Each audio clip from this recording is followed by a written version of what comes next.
Bom, gente, começou a apresentação do novo CyberPunk 2077. Tá aí pra vocês.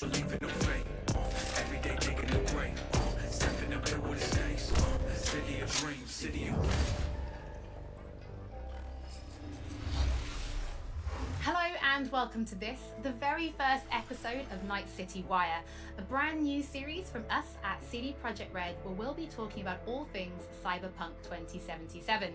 For today's episode, we'll be starting with a brand new trailer. One of our developers will be joining us to help unpack everything you're going to see. We'll have some news, an announcement about a secret collaboration. We'll be taking a look at some braindance gameplay and welcoming back our developers just to have a chat about everything you're going to see. But there is one more thing. Media all over the world have been getting hands-on with Cyberpunk 2077, and when this episode finishes, you'll be able to go and check out exactly what they thought. So, let's get started. It is time to take a look at our brand new trailer, and after that, our lead quest designer Pavel Sasko will be joining us because I've got a feeling you're going to have a few questions after watching this. So, let's take a look.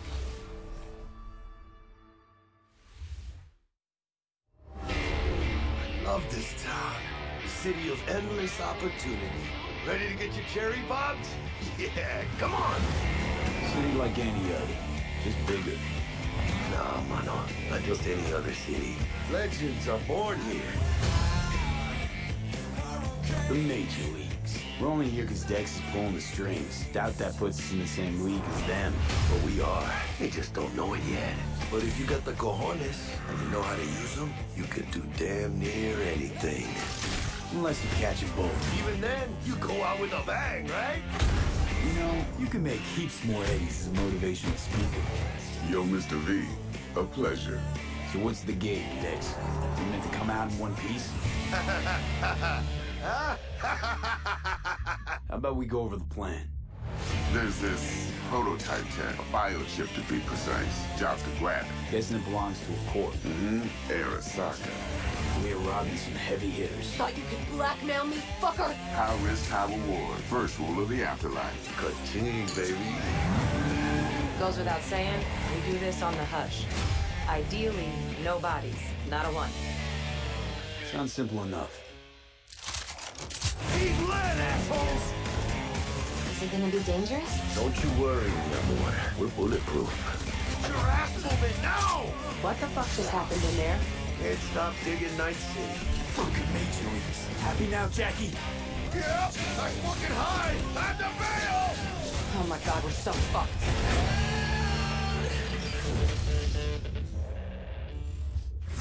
Dix, what the fuck? Can't risk it, V. And you, who are you? Fuck.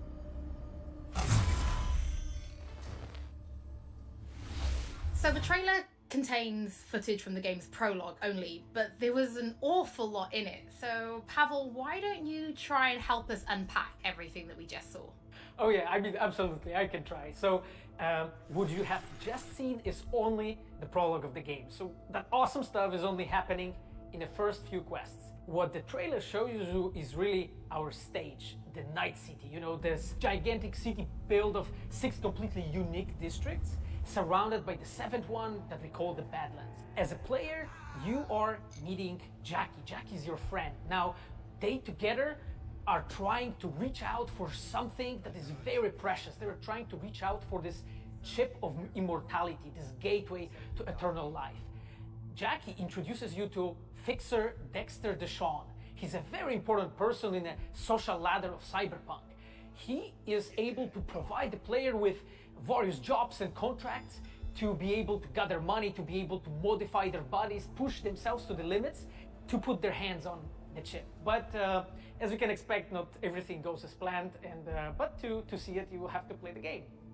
There are an awful lot of really cool things in this trailer, and there's a few that I would just love to talk about a little bit more for the people at home. So let's start with talking about a gang called the Mox. Now, we see a few flashes of them in this trailer. I personally think they're really cool and one of my favorites, but can you give us a little bit more information about them? Oh yes, so the Mox is one of the gangs that player is going to interact with throughout the game. The Mogs is the gang that has been formed in 2076 after death of Elizabeth Borden. She was called Lizzie. Now, she was an owner of a brothel and former sex worker, and she was protecting working guys and girls from harassment, from abuse, and the gang is really continuing her mission. And as a player, you are going to interact with that gang, meet multiple different NPCs, and craft your own relationship with them, and understand what they are all about. So earlier on, you did mention a 7th district, a place called the Badlands. Now, we saw a few shots of this in the trailer, but I'd love for you to give us a bit more detail about the district outside of the city walls. Okay, so the Badlands is this like dead, dried out space going around the whole Night City. And as a player, you'll be able to traverse that space in your car or motorcycle. This is a space that is inhabited by the nomads. Nomads are living in the different families and are traveling across that space in convoys made out of the cars and motorcycles. And as a player, you'll be able to traverse and access different type of open world content that has been prepared specifically for you to get that awesome feel of the Badlands as an area. In the trailer, we also saw like a completely metal creature. Now, he didn't look like he was from the Maelstrom gang. This looked like something else. So please tell the people at home, who is this giant metal monster? Okay, so that big dude, that was Adam Smasher. He has been introduced in pen and paper in Cyberpunk 2020 by our senpai Mike Pondsmith.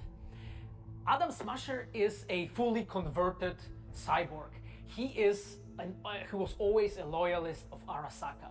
And time has changed, and in 2077 he had to find his own space in Night City, but to find out you'll have to play the game.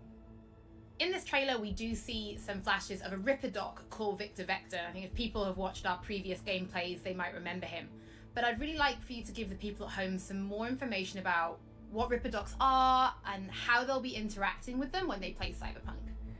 So Ripper Docs in our game, they are surgeons. They are like a specific type of a job in the social ladder of Cyberpunk.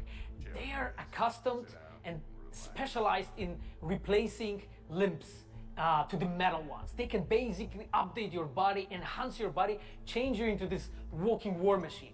And as a player, you are going to meet different kind of Ripper Docs in the game, craft your own relationship with them. Some of them are like important characters for a story. Through that, you will invest eddies that you're gathering to turn your body into this tool that allows you to survive on the streets of Night City. Pavel, thank you so much for joining us. I know you'll be back later in the episode because you're going to be helping us to analyze the Braindance gameplay. But before that, we do have some news to share. Earlier in the year, we announced that if you pick up Cyberpunk 2077 on Xbox One, you'll be able to play it on Xbox Series X when the console launches. And just in case you missed it, it will be the same for PlayStation players as well. If you pick up Cyberpunk 2077 on PlayStation 4, you'll also be able to play it on PlayStation 5 when the console launches. And that's not all. There will be a free upgrade for Xbox Series X and PlayStation 5, but we'll have more details on that soon. To Night City. Before we reveal our first look at the Braindance gameplay and welcome back our developers for a chat, there is just one more thing we want to announce. Something that we've been working on in secret for a while.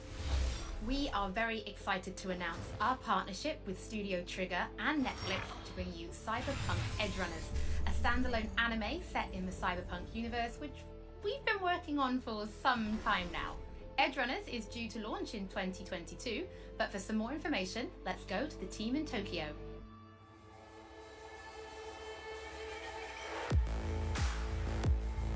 Hi, my name is Saya Elder. I am the Japan-based producer for Cyberpunk Edgerunners. What I do basically on this project is that I am a fixer, to put it in the words of the Cyberpunk universe. We are a game company. We are a bunch of nerds, and wherever there are nerds, there's going to be anime fans. So it was always a dream for us to make anime. When we began this project, we were certain that we didn't want to make a recreation of the game. Cyberpunk Edgerunners is a standalone story set in the same universe. The stage is still Night City, but everything else is totally new. New characters, new story. I do like to think that it's going to be a great gateway for newcomers to come and check Cyberpunk game and also the Cyberpunk genre as a whole. Right now we're in Nakano, which is one of the biggest anime meccas of the world. I'm going to take you to Studio Trigger right now because we have the wonderful opportunity to talk to the dream team that will be bringing you this anime. こんにちは。トリガーの代表取締役の大塚です。監督の今石です。キャラクターデザインを担当する吉成です。ゲームのサイバーパンクのファンの方、今回初めて触れる方両方に満足していただけるようにアニメを作るつもりです。よろしくお願いします。今回はそのサイバーパンクという僕らが10代の、一ファンにしか過ぎなかった頃に生まれたジャンル、そういうジャンルのものをまた、時代が何周もして作れるというのが非常に楽しみです。トリガーも10年ということで、監督に今石、キャラクターデザインに吉成というトリガーの最強の布陣で、トリガー10周年にふさわしい作品にしていきたいと思います。お楽しみに。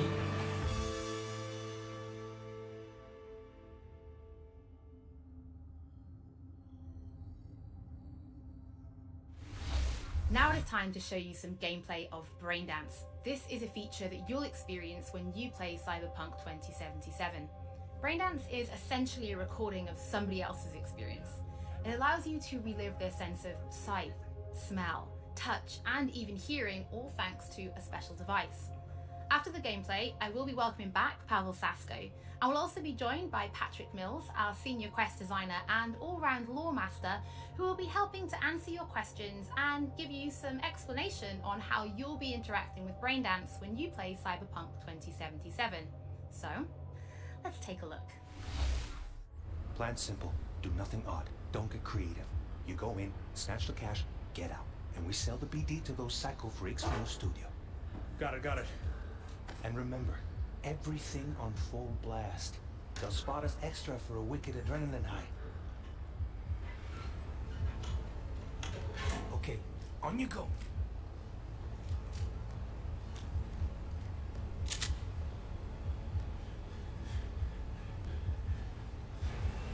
Down, everybody, on the ground. I want to see you kissing the flooring. Money, now, or I will fucking drop you, I swear to God. Well, yeah, hey, now, before I blow your fucking head off!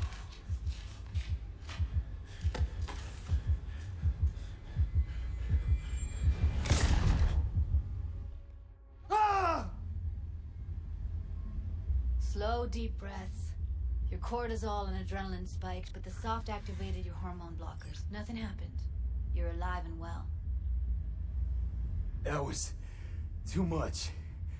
Could feel the guy's pain, his stress, his hope.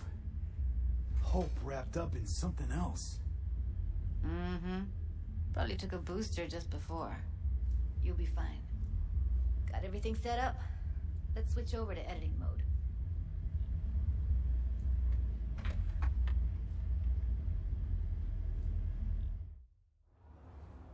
I'll sever the link to the BD Roller's sensory array. You'll be able to look around freely. Whole scene's yours. Full cam control in analysis mode, so move around, zoom in and out, whatever else you come up with. Think of it as your own little sandbox. So analysis mode, you control playback. Can even pause when you feel the need. Then you use the editor console to unpause. Try it. Plan simple, do nothing odd, don't get creative. You go in, snatch the cash, get out, and we sell the BD to those psycho freaks from the studio. Got it. Dream as hell, right? Well, that's not all. You can speed things up or rewind, whatever you like. Give it a try. Rewind. Roll it back to the top.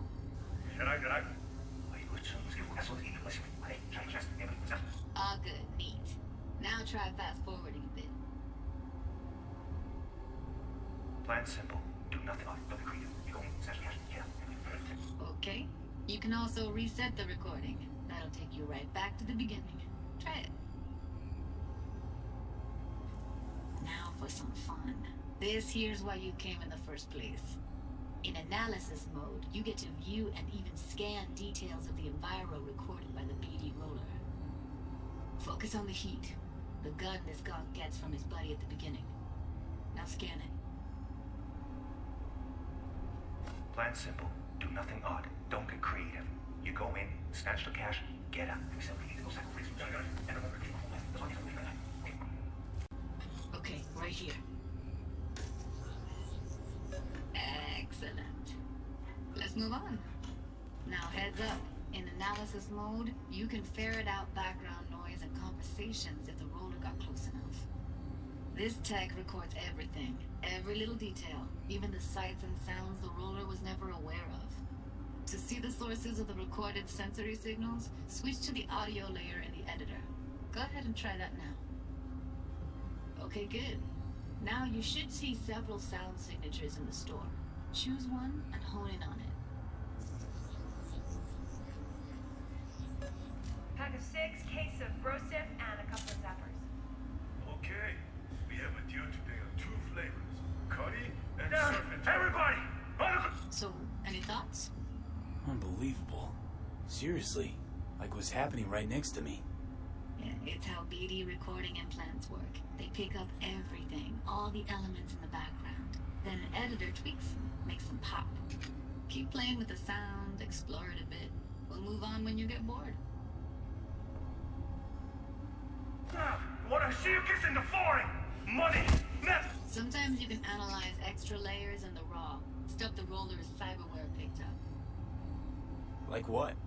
Ev's got Kuroshi optics that grab infrared, meaning you should be able to grab heat signatures from her recording. Huh. Hella nice. Scanning works on peeps, too. Walk up to the wounded chick. Try scanning her. Alright, next thing. Scroll forward to the part where our artist gets a lead injection. Or I will fucking drop you, I swear to God! Well, now! Fucking head off!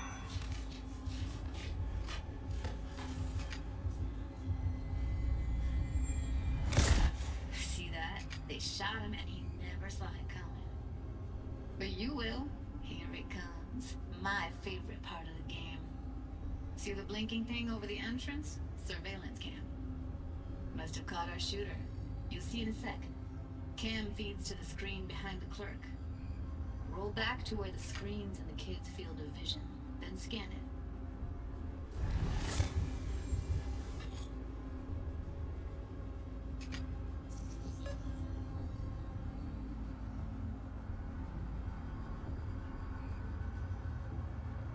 His own Chumba shot him.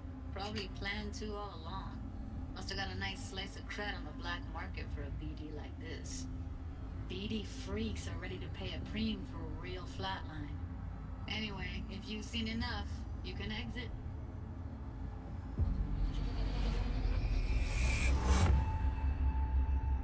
Yeah, it's impressive, right? It's too bad most of the BDs we do here are only good for flogging the log. So Braindance is a pretty big part of the cyberpunk universe. It's not just something used for adult films. There is an awful lot to it. And there's 2 sides I'd really like you guys to help me explore. First is the lore, so how this actually fits into the universe. And then there's the gameplay side, so how players will be interacting with it. So Patrick, could you tell us more about the lore of Braindance? I would love to. So in the world of Cyberpunk 2077, Braindance was invented way back in the early 2000s at UC Santa Cruz. It was developed as a way of recording a person's experiences and then playing them back for someone else so that they could relive them as though it was happening to them. It was originally used for things like therapy and prisoner rehabilitation, but by 2077 it's become this global media industry, including things like movies, mass entertainment, things like that, video games, some interactive things, and of course adult fare as well. Now, in our game, we deal a lot with black brain dances, or XBDs as we call them, and there are different types of those, but the one that you saw in the trailer just there was a flatliner. Now that's where the person recording it actually dies during the recording.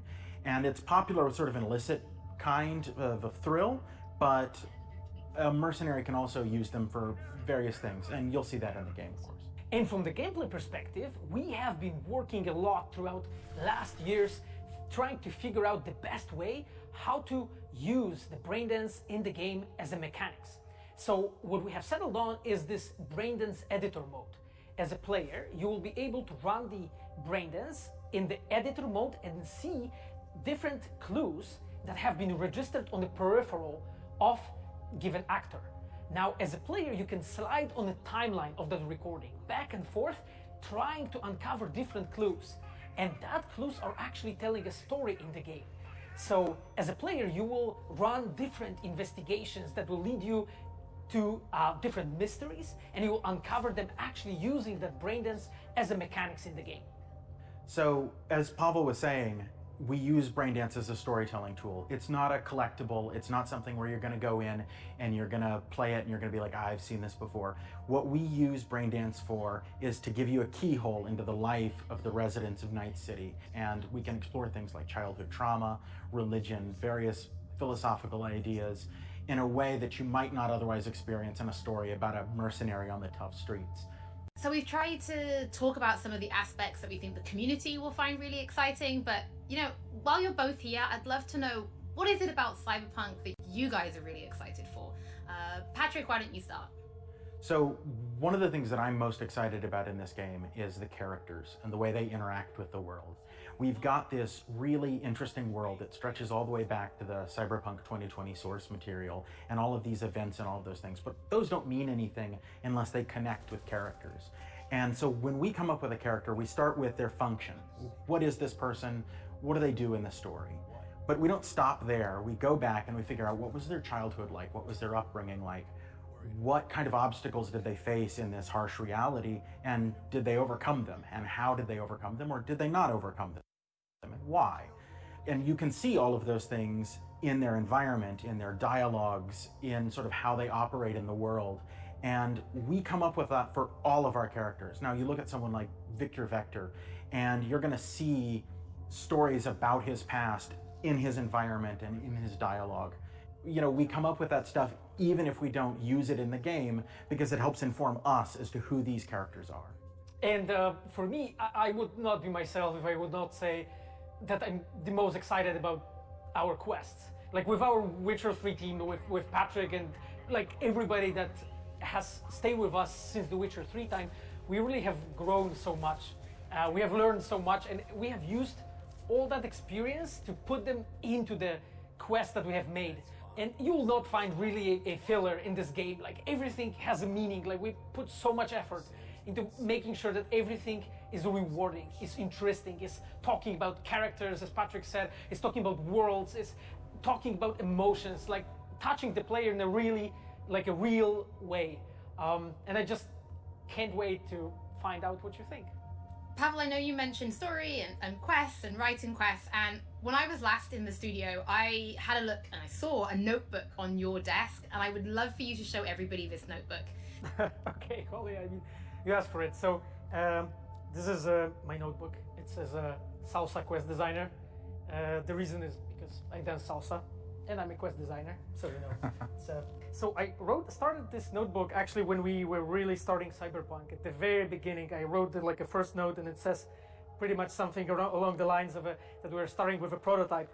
And then, I kept on basically noting things that we've been working on for like next years. I remember once when our concept artists actually approached me and they said that they want to take a look on my notebook. I was like, what for actually? And they took some pictures and they told me, yeah, well, because we are looking for a reference material for notes of a psychopathic killer.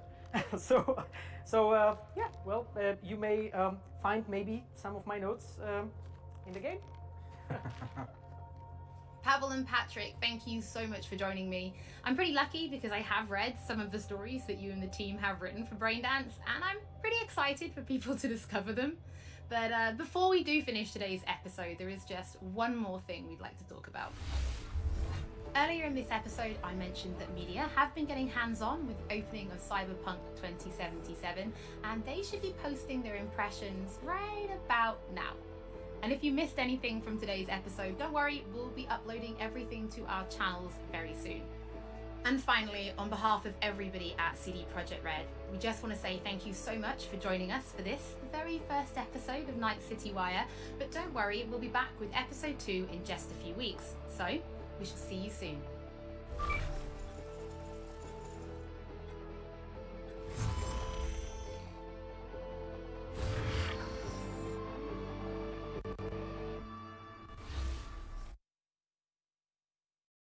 Meus caros, por hoje foi isso.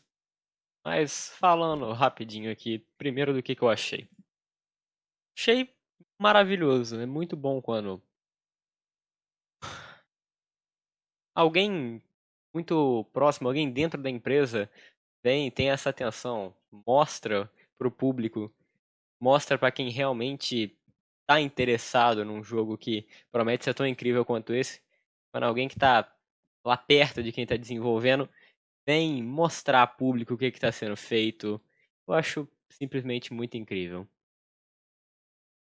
Mas eu não tenho muita coisa a falar, só que eu estou extremamente ansioso por esse jogo e que vai sair gameplay completo dele aqui no canal. Então é isso. Você assistiu até aqui, muito obrigado. Deixe seu like para quem perdeu essa transmissão ao vivo conseguir achar mais rápido, porque vai ser postado no YouTube. Se inscreve no canal para não perder os vídeos novos e para receber os avisos do gameplay de Cyberpunk 2077 no mesmo dia do lançamento. Valeu? É isso. Falou e fui.